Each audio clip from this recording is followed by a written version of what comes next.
All right, so we're going to do 3, 4 next. But the homework question that we started the class with should lead into this section. Okay, should be very useful for this section. If you remember the homework video, the question was providing you with. We get there. It was providing you with those C terms, right? Okay. Today, we are going to learn the procedure for providing those for ourselves. Okay. So the author of the question doesn't have to give those to us. All right. And what's important about this and why we need to do this is because you came into this class with some factoring abilities, right? All right. The hope is that you had some factoring abilities. You were taught them. Okay. When you leave this class, that list of factoring abilities should have grown. Okay? And you should have some other tools that allow you to factor. Okay? One of them is what we call the rational root theorem or the rational zeros theorem, which is basically going to take any polynomial that has integer coefficients, and you should be able, no matter how big the degree is, you should be able to factor. Okay? Because when you get to a calculus course, there might be a question in a particular assignment where they need you to factor it. They don't tell you how. And the quadratic factoring process that you have learned in Algebra 2 doesn't work because it might be an x to the fifth. And you got to think, how do I factor this thing? Well, you turn to the rational root theorem. Okay? So this becomes a very useful tool in additional courses. There's a couple other things that exist in this section. They're called Descartes' rule of signs and what we call the upper and lower bounds theorems. We'll talk about them, but they're because of the use of technology. Those things are not all that useful anymore. Okay? We have tools that allow us to get what those two theorems tell us a lot quicker. It is kind of cheating, I think, but at the same time, it does get us the necessary factors. So the factor theorem tells us that finding the zeros of a polynomial is really the same thing as factoring it into its linear factors. You know that if I take a quadratic and I break it down to x plus 2 and x minus 4, that you have zeros at -2 and +4, right? So if I can find zeros, I can find factors, and vice versa. I can find factors, I can find zeros. Okay? So if you think about what we did in the last section was finding zeros, right?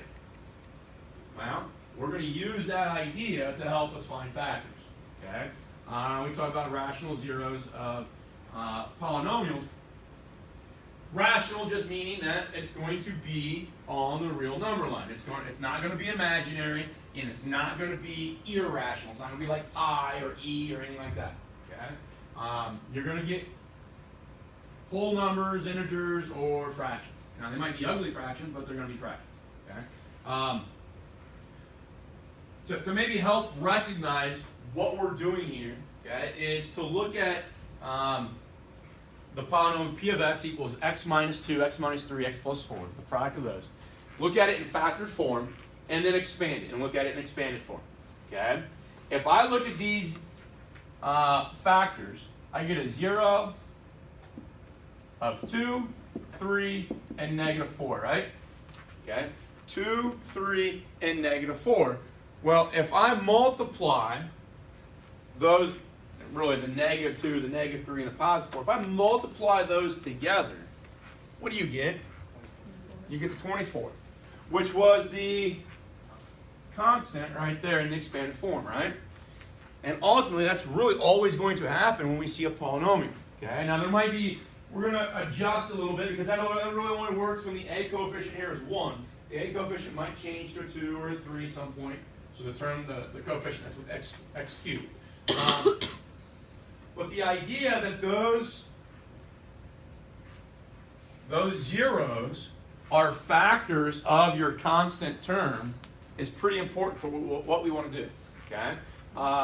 So we're going to start now with this, because this is the goal today. Start with that expanded form and turn it into that. Well, if I understand the relationship now that 24, if I look at the factors of 24, which are 1, 2, 3, 4, 6, 8, 12, and 24, right? That's 8 factors. Okay, Were some of those 8 factors 2, 3, and negative 4? Yeah. Okay. So that's kind of where the authors of the homework in the last section were giving you those C terms.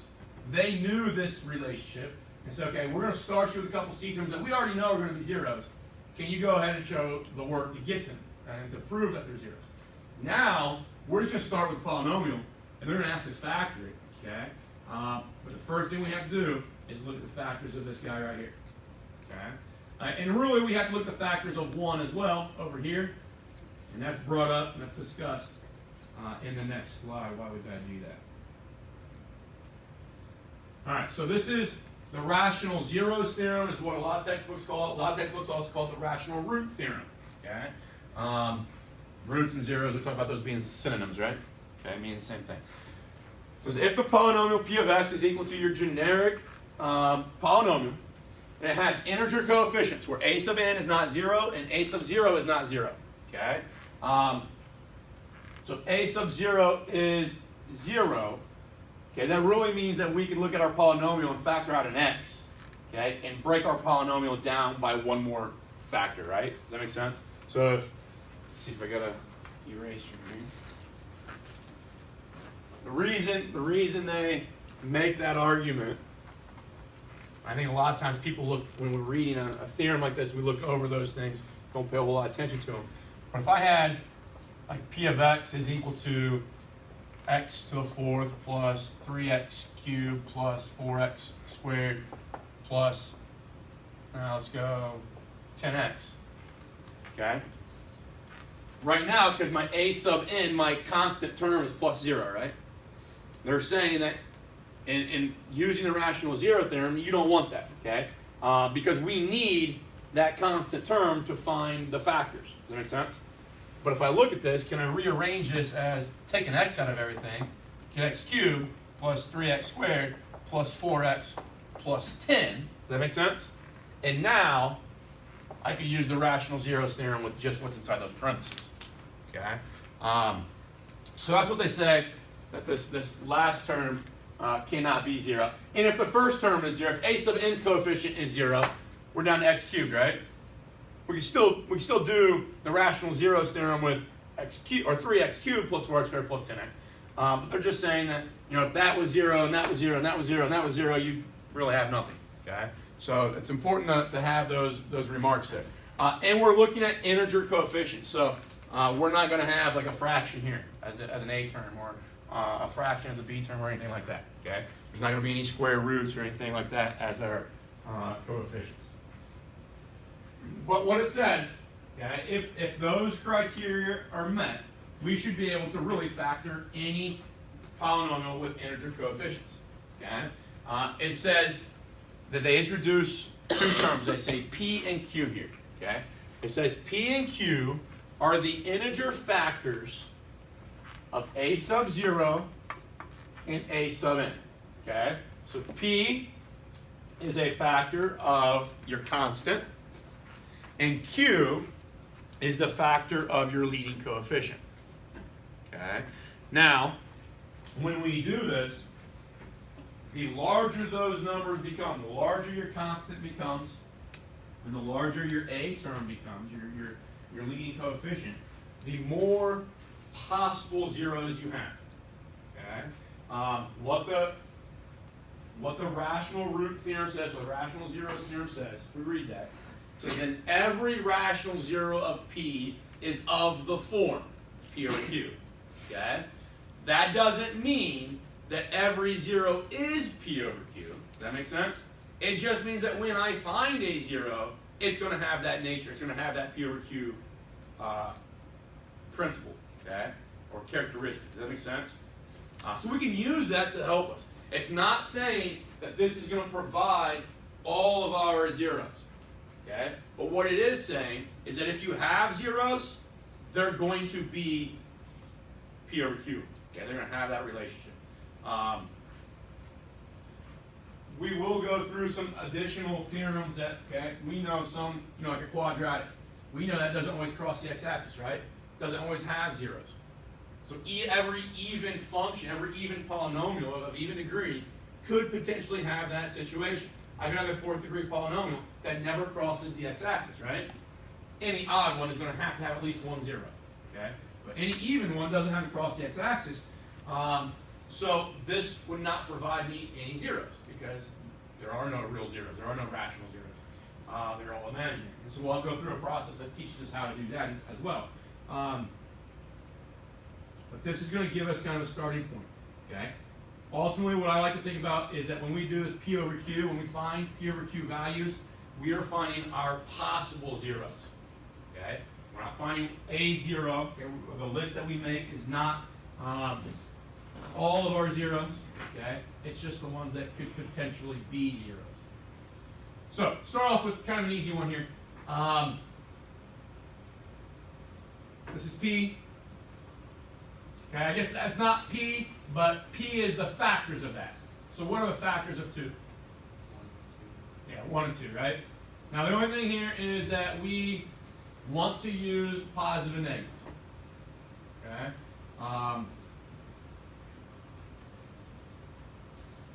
My Q are the factors of 1. What's the factors of 1? Positive and negative 1, right? Okay. So what we do, obviously when these numbers are small, this process is pretty simple. We write our list of what we call P over Q. Okay? We're going to develop the look of all my possible real zeros. So if I find a real zero, if this polynomial does have a real zero, then it's going to look like one of these P over Qs that we make. Okay? So take P. All right, so I'm going to take this P right here, and I'm going to write it all over all of my Qs. Okay, so right now I'm only got one Q, so it's not really that difficult. And then I'm going to do the same. I'm going to develop a systematic kind of process here. Okay, write this P over every one of these Qs, and then I'll go to this next P and write it all over every one of these Qs, and I keep going through that process. The hope is that we don't accidentally leave out any P over Qs, because I might leave out the 1 0 that I'm looking for. Is that going to make sense?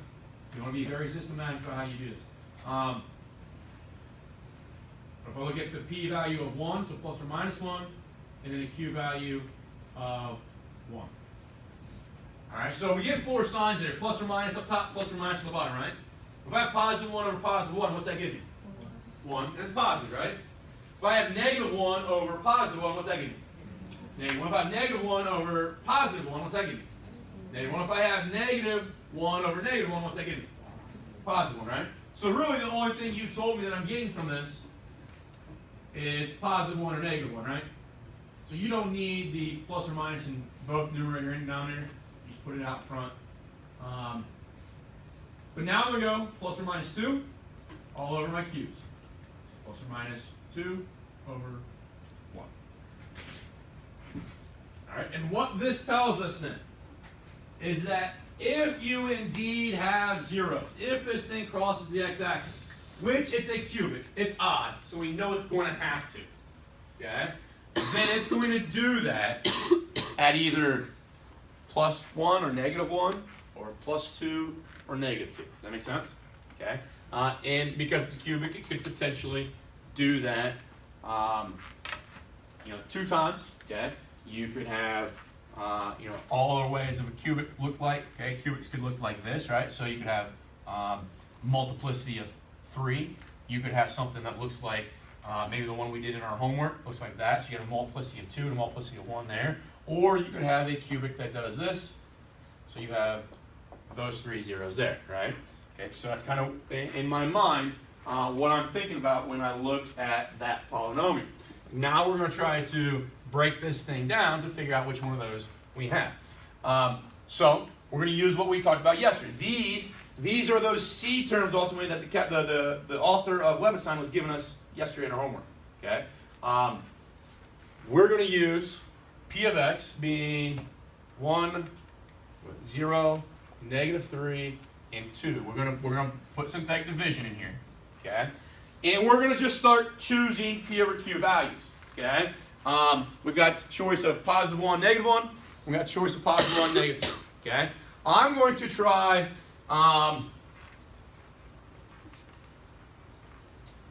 let's try 2. There's really no rhyme or reason why I'm choosing 2. We did this last class at the end to prove why 2 is not a 0. And I believe 2, it's either 2 or -2 that is not a 0 here. But I want to show you kind of what different results you might end up with as you do the synthetic division. You don't know when we look at this at the onset which P over Q's to choose.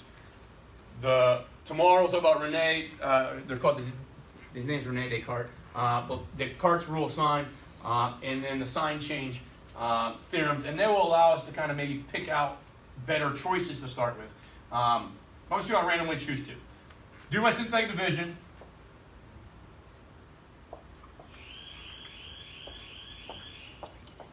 And I get 4 right there, right? Is that a 0? No. So 2, if this is not a 0, then that is not a 0, right? And then x minus 2 is not a factor, correct? So 2 is not a 0, so I kind of cancel that one out. And then maybe I try -2. Or maybe then I try 1 or -1. Does that kind of make sense to everybody? Okay. I'm going to try 1.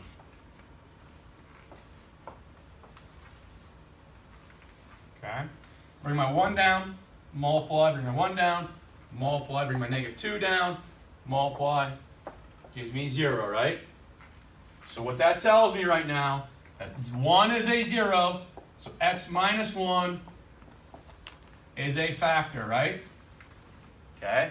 Now, thinking in my mind about those 3 graphs that I showed you before we did this problem, that could have multiplicity of 2, right? Okay. Or it could eventually have multiplicity of 3. So I'm going to try 1 again. Just because you tried it and it got you a 0 doesn't mean you're done with it, right? Every time you get a 0, you got to try that one more time. Okay? So I'm going to try that one more time. Bring my 1 down, multiply, bring my 1 down, gives me 2, multiply, gives me 2, and it did give me another 0, right? So that tells me that x minus 1 is a factor again. Okay? Now, we can ultimately be done there because this was x cubed, right? This becomes, when we divide by x, we get x squared, right? And now we take x squared and divide by x minus 1. That should give you x, right? Okay? So, what I'm left with is x minus 1, that factor there. We got another x minus 1, this factor here. And then we got this factor here, that's x plus 2, right? And there's my p of x that we developed. And look at each one of those zeros. Are they of the form of these up here? Yeah, okay. Positive 1, and -2 are my zeros, and those are the form of those p over q's. Okay. There are some other kind of things that we could do at this stage. You know, I found this 0 right here to be 1. Okay. Well, that means that this thing here, now my polynomial, my original polynomial would be x minus 1 times x squared plus x minus 2, right? It might be easy, once you get to a quadratic, it might be easier for you to go ahead and factor that instead of using the rational root theorem anymore. I'll go ahead and do that. You guys can leave.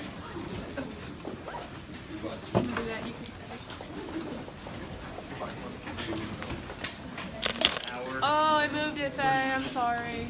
That's all right. It's all right. You're a dead teacher anyways.